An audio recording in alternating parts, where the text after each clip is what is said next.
For fall and winter of 2025, we've chosen Dusty Miller as one of our last super plants to feature for the year. And the reason why is it has this incredible silver color, which is often hard to find in a landscape in Louisiana, and it lasts so long. So these plants were actually planted back in October, and we're now in March, and they're still looking fantastic. We've had a really hard winter, and these came through without any damage at all.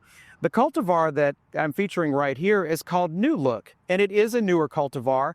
The leaf isn't as highly serrated as previous cultivars known as Silver Dust, but they are both great plants.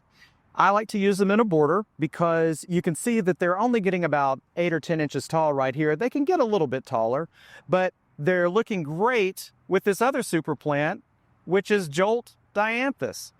Dusty Miller is also a great plant to use in containers. You can pair it with different leaf color plants such as dinosaur kale that has a bluish green color.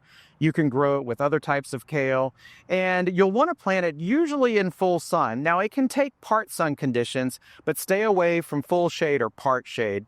Right now, this is actually planted in a location that gets about half a day of sun. Again, it's super cold hardy. It's a wonderful, tough plant. I think it's going to make a great addition to your winter landscape. You'll start to look for this in the fall in the nurseries, and it'll be ready to plant then. For Get It Growing, I'm Jason Stagg with the LSU Ag Center.